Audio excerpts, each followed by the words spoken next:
चलिए देखिए, इसमें करना तो बहुत ही आसान काम है। जैसे ये पहला क्वेश्चन है, सभी ने किया है। आप बस a प्लस बी का होल स्क्वायर लगा दो तो ये क्या हो जाएगा, 5 और 9, 9 5 14 और फिर 6√5, तो खत्म बात है। आंसर कितना आ जाएगा, 14। अगर आप इसमें जाएंगे तो मुझे लगता है ये क्वेश्चन मैक्सिमम आपका कुछ 2 4 5 सेकेंड ले जाएगा, इससे ज़्यादा टाइम तो ले नहीं जाएगा। ठीक, ये क्वेश्चन में अगर किसी बच्चे को स्क्वायर रूट तेजी से निकालना आता है या कुछ ऐसे प्राणी पाए जाते हैं जिनको हो सकता है याद हो, कुछ भी कहा जा सकता है, याद है, अगर याद है तो अलग लेवल है, नहीं तो जैसे 7396 है तो स्क्वायर रूट निकालने का तरीका होता है लास्ट के 2 नंबर का आप ऐसे सर्कल कर लो। ये देखो किसके स्क्वायर के बीच का है, 7 का स्क्वायर नहीं, 8 का स्क्वायर और 9 के स्क्वायर। तो 8 का स्क्वायर बेटा होता है 64। अब ये जो यहाँ पे 6 आ रहा है, या तो ये 4 इंटू 4 होगा या तो ये 6 इंटू 6 होगा। अब कौन होगा ये डिसाइड करेगा, ये 64 आ रहा है या आपका 81 आ रहा है। ये जितना काम अगर आप ओरल कर पाएंगे तो ये किसके पास में है, 81 के पास में है कि 64 के पास में है, आप देख लो। किसके, 81 के पास में है, यस या नो। तो अगर 81 के पास में है तो पहले तो इन दोनों के स्क्वायर में जो छोटा नंबर होता है, 8 का स्क्वायर 9 का स्क्वायर, ऐसे 8 लिख लिया। अब अगर ये नीचे इसके पास में है तो ये यहां पे 6 हो जाएगा। ये किसका आ रहा था, 86 का स्क्वायर निकाला होगा आपने। ऐसे ही इसमें आ जाओ बहुत तेजी से, इसको जैसे इसी प्रोसेस से करोगे तो ये कितना आ जाएगा, अच्छा नहीं किया आपने, 34। और आप देख सकते हैं ये कितना आ जाएगा, 1/2 कितना आ जाएगा, 56, और ये आपका 2 56। ये क्वेश्चन डिपेंड करता है आप कितना मेहनत करते हैं अपनी कैलकुलेशन पे। आपका ये क्वेश्चन 1 मिनट भी ले जा सकता है, ये क्वेश्चन आपका कुछ 20-25 सेकेंड भी ले जा सकता है। यहाँ पे आप बचा भी सकते हो, यहाँ पे आप गंवा भी सकते हो, देखिए, क्योंकि कई बार ये गड़बड़ रहता है। चलिए अगला क्वेश्चन आ जाइए। हाँ हाँ, यूनिट डिजिट निकाल लेते हो, हाँ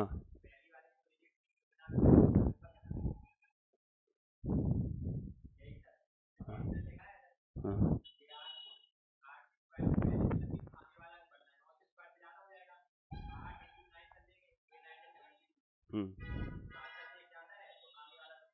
हाँ, ऐसा लॉजिक लगा सकते हैं, बिल्कुल बिल्कुल बिल्कुल। ये तो क्वेश्चन मुझे लगता है सभी का हो जाता होगा, इसमें कुछ ऐसा खास नहीं करना है, बस ये है कि इसको तुरंत स्टार्ट करो। बच्चे क्या करते हैं, इसमें टाइम वेस्ट कर देते हैं, तुरंत फटाक से 3 का मल्टीप्लाई कर दिया, a plus B equals to फटाक से आप 3a माइनस 3b, सेटिंग बना लो, 2a इक्वल्स टू 4b, ये आपका 2 हो गया, 2:1। कोई ऐसी इसमें खास बात नहीं है, फटाफट करना होता है।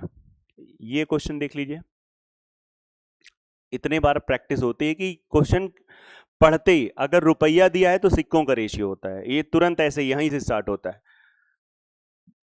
5 रुपए के 2 सिक्के 10 रुपए, 2 रुपए के 3 सिक्के 6 रुपए, 1 रुपए के 5 सिक्के 5 रुपए, टोटल कितना रुपया हो गया, 21।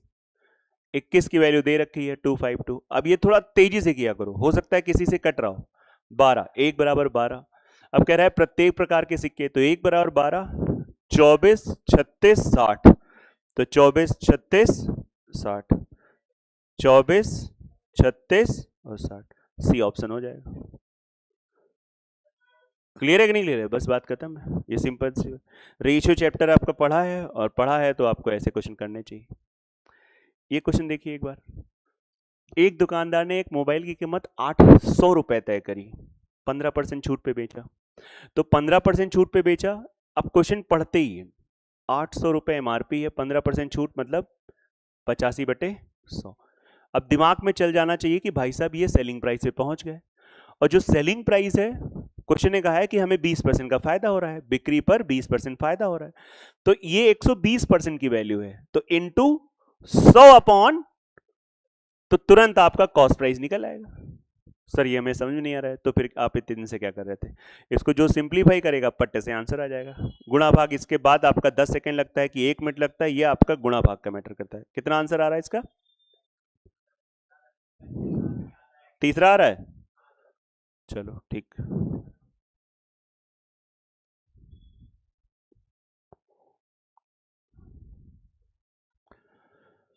मार्क प्राइस पे 20% की छूट, लेन देन पे कॉस्ट प्राइस पे 8% का प्रॉफिट होता है। अगर कमाया गया प्रॉफिट इतना है, बहुत सुंदर, मतलब कहीं ना कहीं यहाँ पे क्वेश्चन में आपको कनेक्शन मिल गया। ये सीखो, 8% की वैल्यू आपको दे रखी है 2 2 4, यहां से क्वेश्चन स्टार्ट करो, सीधा सीधा 100%। 8, हाँ 8 2 16, 8 8 64, 2800, ये हमारा क्या निकला है? ये हमारा कॉस्ट प्राइस निकला है। ओके, ये कॉस्ट प्राइस निकल आया। अब अगर ये कॉस्ट प्राइस आ रहा है तो हमको प्रॉफिट हो कितना रहा था? 2 2 4। तो अगर हम इसमें 2 2 4 ऐड कर दें तो ये हमारा सेलिंग प्राइस निकल आएगा 4 2 8 2 10, 3000। ये हमारा एसपी आ गया। और आपको पता है एसपी और एमआरपी में संबंध ऐसे होता है। एमआरपी पे कितना डिस्काउंट हो रहा है? 20%।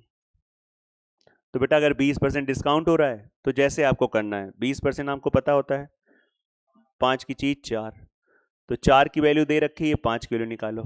अब बात समझिएगा, तो 3024/4 इंटू 5, ये सब डायरेक्ट करना है। वो अब जमाना नहीं रहा है कि 4 बराबर, वो तो बचपन में सीखते थे।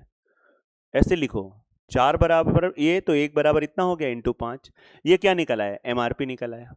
अब उसने क्या बोला है कि भाई साहब इतना डिस्काउंट दिया जाए। अब आपको रटा होना चाहिए कि ये एमआरपी जब निकल आया तो इस पे 1/3 का डिस्काउंट हो रहा है। तो 1/3 का डिस्काउंट मतलब ये मैं स्टेप एक्स्ट्रा लिख रहा हूं। 1/3 का डिस्काउंट मतलब डायरेक्ट, जैसे इन्होंने कहा 2/3, डायरेक्ट 2/3 लिख देना है। जो भी आपके ये आएगा 3024/4 इंटू 5 इंटू 2/3। और ये पूरा पूरा कट रहा है, ऑप्शन सब पूरे पूरे हैं। कौन सा आंसर मैच रहा था? तीसरा। चैप्टर का नाम डिस्काउंट।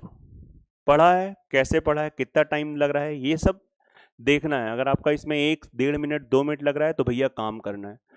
काम ऐसे नहीं करना है जाके फिर से डिस्काउंट की सीट लगा ली, नहीं। ये सोचो यार फिर हमें कौन सी इसमें दिक्कत आई, या तो कैलकुलेशन का प्रॉब्लम है, ऐसे सोचा जाता है। और कॉन्सेप्ट ही नहीं अच्छा है। जैसे मान लो यही चीज डायरेक्ट कोई लिख रहा है, आपको नहीं पता चल रहा है, नहीं यार क्यों नहीं पता चल रहा है, इस पे सोचना चाहिए। हाँ ये देखो,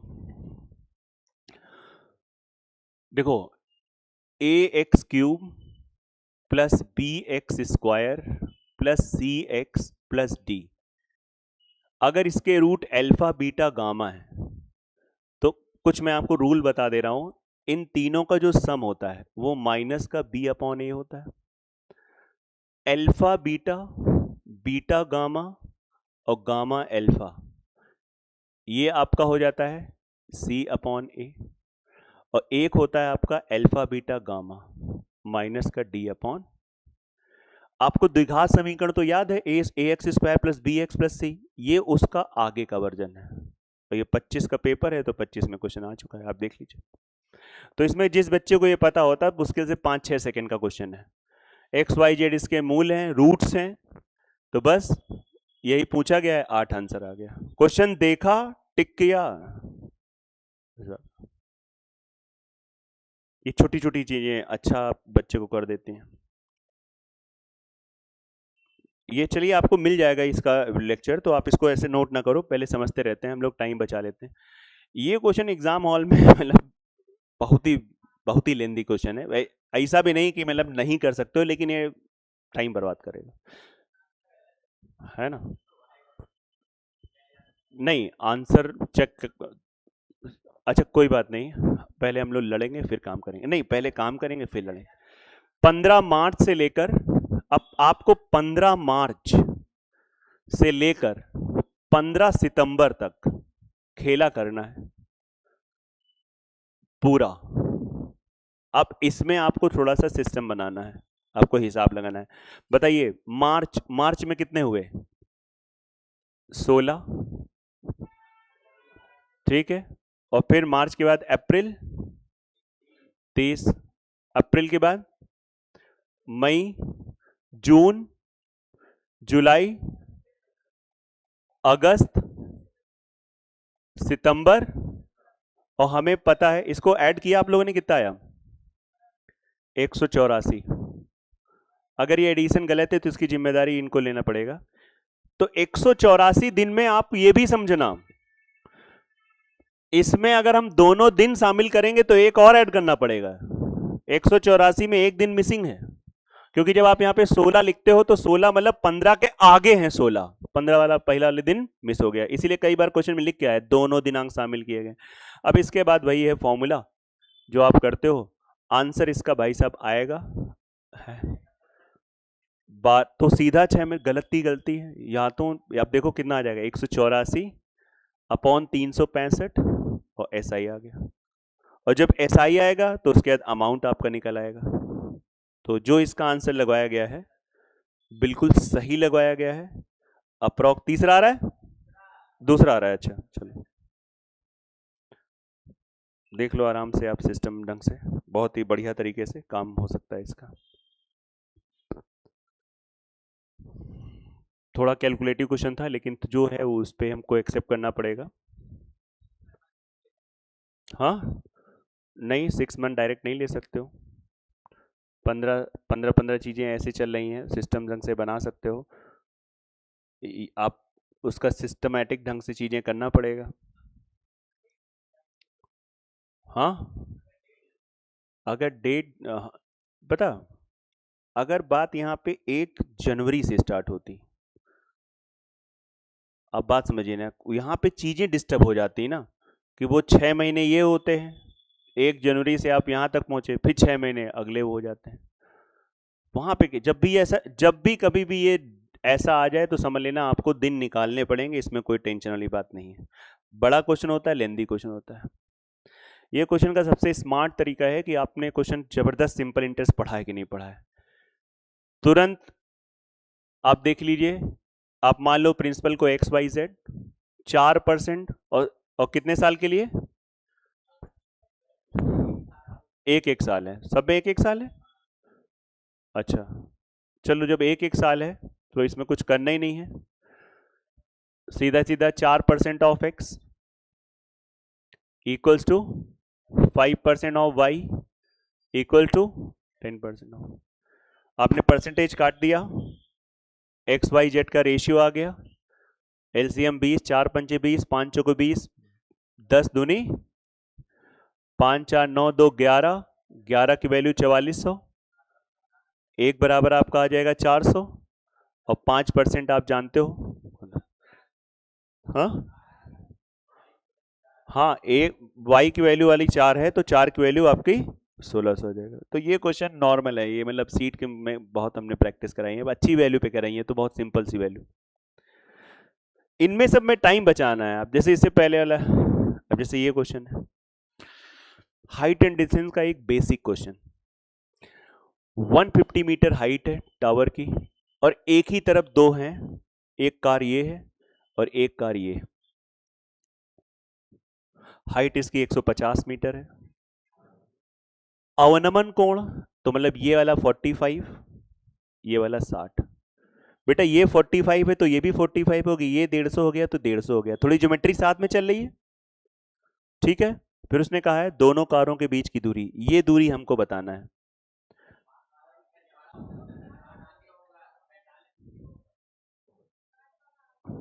अच्छा गड़बड़ हो रहा है ना। अवनमन कोण, बिल्कुल बात सही है, क्योंकि क्वेश्चन ने क्या बोल रखा है,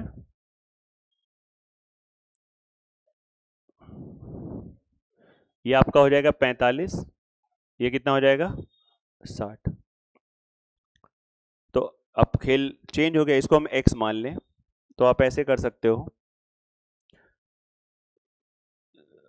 हाँ इसको एक सेकेंड ये हटा देते हैं पहले,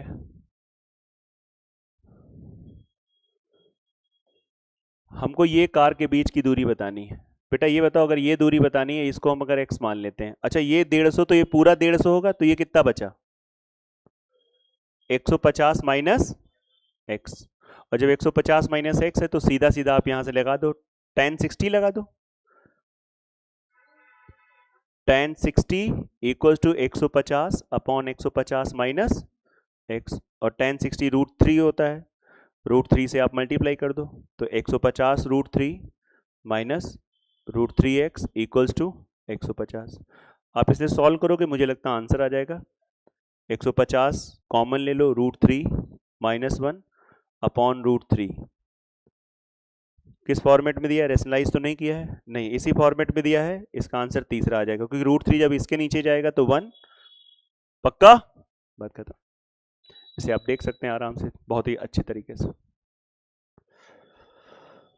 चलिए 11 नंबर आ जाइए, एक बार आप अच्छे से देखिए। एक सीधा पेड़ है PQ, इसका आधार, एक बिल्कुल सीधा पेड़ खड़ा है PQ, Q जमीन पे है, Q से 20 मीटर दूरी पर एक A है, A से P का उन्नयन कोण x डिग्री है, ये तो 90 ही होगा। फिर हम यहां से, ये तो 20 था और फिर यहां से 60 है, तो ये कितना हो गया 40, तो ये हम पहुंच गए कहां पे, ठीक है, तो ये कितना बना रहा है y। अब क्वेश्चन ने कहा भाई साहब पेड़ की ऊंचाई दे रखी है 20√3, तुम्हें दिख नहीं रहा height and distance, this upon this √3, tan में √3 किसका मान होता है 60, ये 60 हो गया। फिर अगर देखोगे तो क्या है, ये हो जाएगा तुम्हारा क्या 60 और ये क्या है 30, तो 20√3 अपॉन 60, तो ये 1 अपॉन √3 आ जाएगा। अब कोई कह रहे हैं हमको ये नहीं समझ में आ रहा भाई, तो फिर क्या करो √3 से मल्टीप्लाई कर दो, यही तो आएगा कि नहीं आएगा, तो ये कितना बना देगा 30 बना देगा। ये काम बहुत तेज। अब height and distance, sorry height and distance कई बार बिल्कुल गायब होता है, और देखो इस पेपर में 2-2 क्वेश्चन आ गए, कई बार पूरा सन्नाटा रहा है, पिछले 1-2 सालों से पेपरों में दिखा ही नहीं हाइट एंड डिस्टेंस। तो कुछ भी आप चूजी होके नहीं कर सकते हैं कि नहीं ये नहीं आ रहा है इस बार ऐसे ही पढ़ना है, वो गलत चीज है।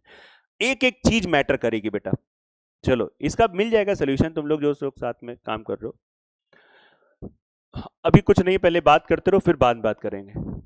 27 सेंटीमीटर त्रिज्या वाले एक जैसे ठोस अर्धगोले, वेरी सिंपल, अर्धगोले का आयतन क्या होता है 2/3 पाई r³, और अर्धगोले 2 हैं तो इसको 2 से मल्टीप्लाई कर दो, और इसको बना के एक बड़ा गोला बनाया गया है।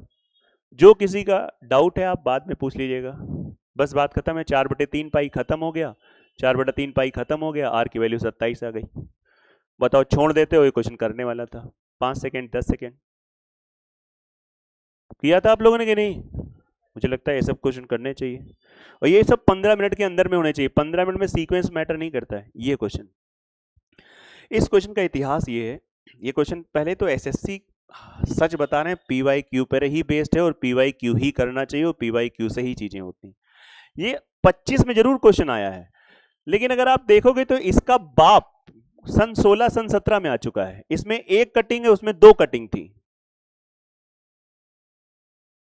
आप समझो। तो अगर किसी का वो क्वेश्चन किया है PYQ तो इसे कहेगा अरे यार क्या क्वेश्चन आया, और नहीं किया है तो आप क्वेश्चन की लैंग्वेज नहीं पकड़ पाओगे।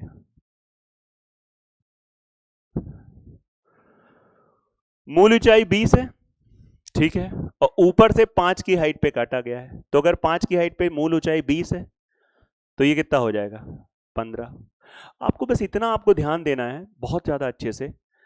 अगर ये 5 है तो इस मतलब इसकी हाइट 5 है, तो इस पूरे शंकु की हाइट कितनी हो जाएगी 20, 1:4 किसका रेशियो आ गया हाइट का, और जो हाइट का होता है वही, और ऐसे केस में आप सिमिलरिटी लगा सकते हैं ना, 5/5 20/20, ये लॉजिक चलता है। थ्योरी नहीं पढ़ाना है मुझे, आपको डिस्कस कराना है। 1 का क्यूब 1 4 का हो जाएगा 64, r³ मतलब वॉल्यूम आ गया 64 पूरा है, पूरे में से एक वॉल्यूम इसका निकल गया तो इसका कितना हो गया 63। क्वेश्चन एक बार पढ़ लेते हैं क्या कह रहा है। फ्रस्टम, फ्रस्टम जानते हो क्या होता है, बाल्टी, बाल्टी का 63 है और पूरे का हो जाएगा 64, 63 64 आंसर खत्म। ये करना है आपको, आप पहले से करिए ये सब चीजें, ये PYQ का फायदा होता है। नहीं किया हुआ है तो पहली बार वाले बच्चे को ये क्वेश्चन करने में समय लगेगा, चाहे जो वो समझ ही नहीं पाए। ऐसे क्या है, ये रटा हुआ है हमको कि ऐसी सिचुएशन में ये होता है, हाइट रेडियस वो खत्म, मतलब घोटा हुआ है। मैं जो क्वेश्चन वाकई में 2-3 मिनट लग सकते थे वो आपने 5-6 सेकंड में मार दिया, खत्म, 10 सेकंड 15 सेकंड। बाकी जो लोग मेंसुरेशन पढ़ रहे हो उनको कराए जाएंगे, परेशान ना होना। ये देखो, रेगुलर ऑक्टागन की हर भुजा एक रेगुलर हेक्सागन की भुजा का 3/4 है। हेक्सागन, हेक्सागन में कितनी भुजाएं होती हैं? 6। तो 6 का आपने क्या निकाल दिया? रेगुलर हेक्सागन की भुजा का अच्छा यहां पे दे रखा है, इसका कितना दे रखा है? 24। तो एक चीज देखिए, हेक्सागन का परिमाप दे रखा है 24, तो इसकी भुजा कितनी हो गई? इसको भाग कर दो 6 से, तो 4। तो उस भुजा का 3/4 निकाल दो। यस या नो? रेगुलर हेक्सागन भुजा की 3/4 है, तो ये कितना आ जाएगा?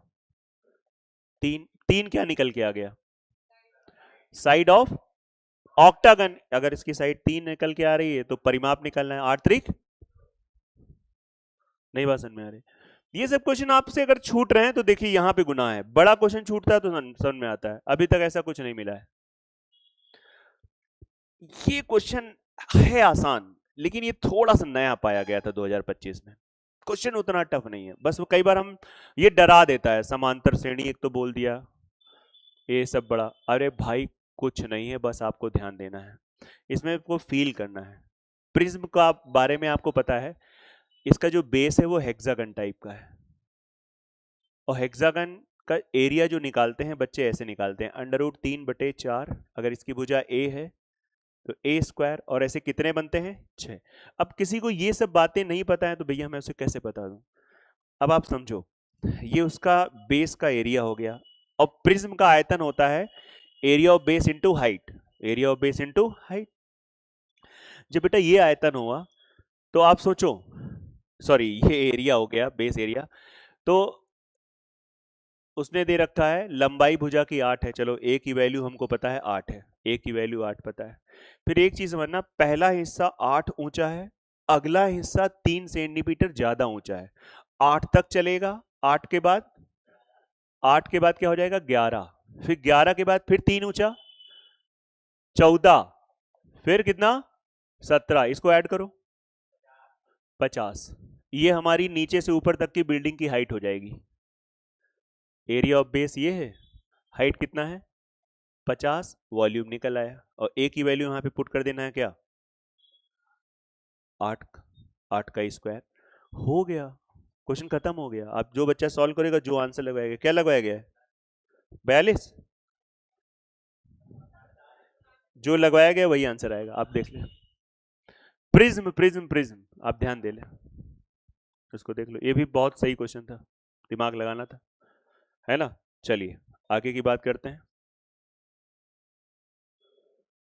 हाँ, कोऑर्डिनेट ज्योमेट्री सर कभी नहीं आती, आ तो गई। मिड पॉइंट निकालना है, दोनों को जोड़ बटा दो, मिड पॉइंट निकालना है, जोड़ बटा दो, 3,5 खत्म है। 2 सेकंड का क्वेश्चन है। मिड पॉइंट, डेकागन विकर्ण का फॉर्मूला n इंटू n-3/2 निकाला, क्या आंसर लगाया गया? 35। चलो वेस्ट ऑफ टाइम, आगे बढ़ते हैं। बहुत बढ़िया क्वेश्चन है कोऑर्डिनेट का, बहुत ही अच्छा question.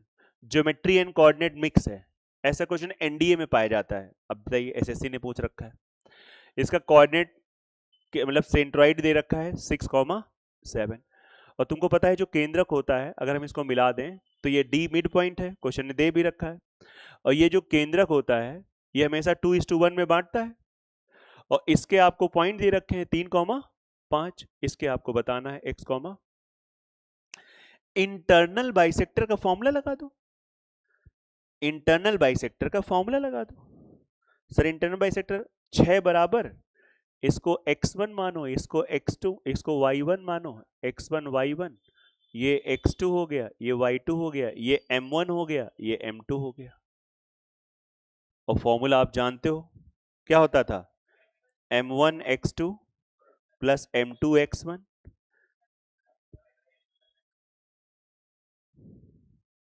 m1 y2 plus m2 y1 upon coordinate geometry में जब जब कभी कभी एक्स्ट्रा ये चीजें बताई गई हैं तो बच्चों ने कहा सर ये तो आते ही नहीं, आते ही नहीं आता। भैया कोऑर्डिनेट की शुरुआत ही है तो क्या बताएं, नहीं आया, नहीं आया, लो आ गया 25 में तो आ गया, आपका क्या करोगे? पढ़ना चाहिए, ये फॉर्मूले होते हैं। हाँ, उतने नहीं आए जैसे बाकी कुछ चीजें बहुत ही अलग ट्रेंड में चलती हैं। आप इसे लगाओगे, आपका आंसर फेंक देगा। कैलकुलेशन आपका लेना, क्या आंसर आया इसका? चलो बहुत बढ़िया, अगर ये आपने कर लिया है तो बहुत अच्छी बात है, नहीं किया तो ये ऑप्शन, ये क्वेश्चन ऑप्शन से जाना है। 20 5 25 5 20 खत्म। बेसिक तरीके से जाओगे, 2 बार स्क्वायर करना पड़ता है, 10th का क्वेश्चन है ये, ठीक है। क्वाड्रेटिक इक्वेशन जो भी आपका चैप्टर द्विघात समीकरण होगा उसका सेकंड थर्ड चैप्टर होता था, तो इसमें ऐसे क्वेश्चन हम लोग अपने एग्जाम में ऑप्शन से करेंगे, अदरवाइज वहां पे टाइम वेस्ट नहीं करेंगे। ये क्वेश्चन में आप बात समझिए, आप ये क्या, ये वर्ड तुम लोगों को सही लगा? हाँ, ट्रांसवर्स टेंजेंट, ये वर्ड गलत है, तो यहां पे होना चाहिए ट्रांसवर्स टेंजेंट। ट्रांसवर्स टेंजेंट ये होता है, ये ये हाँ, अच्छा नहीं नहीं नहीं, सॉरी सॉरी, ट्रांसफर वाला बोला ना, नहीं ट्रांसवर्सल वाला तो ये होता है। अरे यार सर्कल ही नहीं बन पाया। ये देखो, और ये ऐसे जाता है, ये, और इसमें फॉर्मूला आपका चलता है, ये सेंटर हो गया C1 C2, ये आप A और B मान लो, इसकी रेडियस R1 मान लो। मैं डायरेक्ट एक फॉर्मूला लिख दे रहा हूं, जिससे आपको अगर कभी ना पता हो तो क्या होता है बताइए। AB equals to under root C1 C2 का whole square minus R1 plus R2 का, पक्का। और ऊपर वाला जो होता है माइनस होता है, ये वाला क्या होता है, प्लस होता है। तो आप देखो प्लस वाले से आंसर आ रहा है कि माइनस वाले से आ रहा है?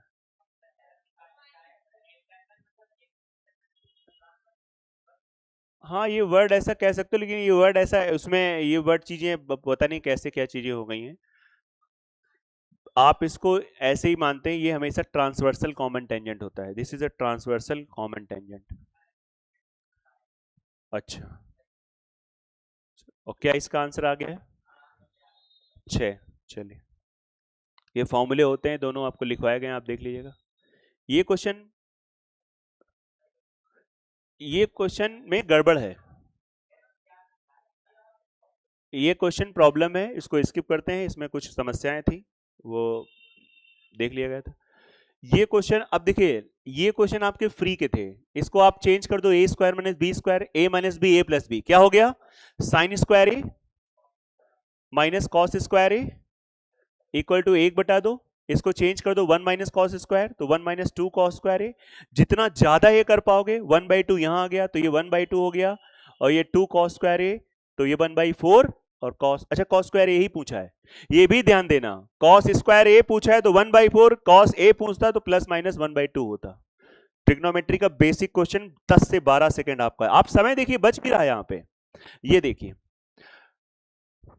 नहीं थोड़ा ले जाएगा। सेक स्क्वायर ए बेसिकली क्या होता है, sec square A equal to होता है 1 प्लस टेन स्क्वायर, तुरंत चेंज कर दो 1 upon cot square A, yes या नो। और आप देखो 1 प्लस कॉट स्क्वायर ए, ये क्या बना देगा, x प्लस 1 अपॉन एक्स का होल स्क्वायर, तो x प्लस 1 अपॉन एक्स का होल स्क्वायर। अच्छा फॉर्मेट देखो, इसको बहुत तरीके से सॉल्व कर सकते हैं, लेकिन थोड़ा ऑप्शन देखते रहना।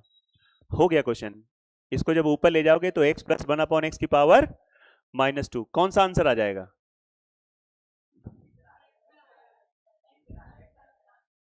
अच्छा अच्छा, रुक जाओ रुक जाओ रुक जाओ, यहाँ पे थोड़ा सा गड़बड़ हुआ है, इसको पूरा सॉल्व करके देखना पड़ेगा ना।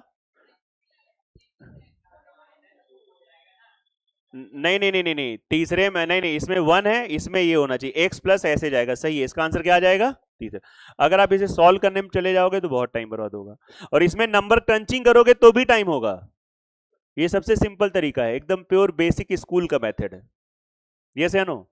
चलिए, कभी कभी ऑप्शन देख के डिसाइड, इस, अब ये क्वेश्चन आपने सही बता रहा हूं आपको, पेन तक नहीं चलाना है।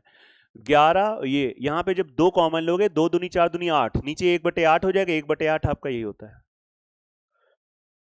2 सेकंड का क्वेश्चन भी नहीं है, अगर आपकी कैलकुलेशन थोड़ी सी मतलब, अब ये सब क्वेश्चन आप नहीं कर पा रहे हो और फिर कहते हो सर हो नहीं पा रहा है, ये सेम उसी का बड़ा भाई बड़ी बहन जो भी आप कहो। यहाँ पे 0.6 चल रहा है, यहाँ पे 0.2 चल रहा है, तो यहाँ पे आप देखो 3 कॉमन ले लिया, तो जैसे ही 3 कॉमन लोगे तो 3 की पावर 3 कॉमन हो रहा है, 27 कॉमन हो जाएगा। 27 जैसे कॉमन हुआ, जो ऊपर वही नीचे। अब जैसे मान लो मैंने बताया आपको नहीं आ रहा है, आप आसपास यहाँ पे जो लोग बैठे हैं किसी से पूछो, कोई आपको ढंग से समझाएगा, या फिर भी नहीं आया आप हमसे बात करो, सीधा सीधा आंसर है। आप देख सकते हैं काम खत्म हो गया है। बाकी अब बताइए क्या रहा स्कोर आपका, कैसे?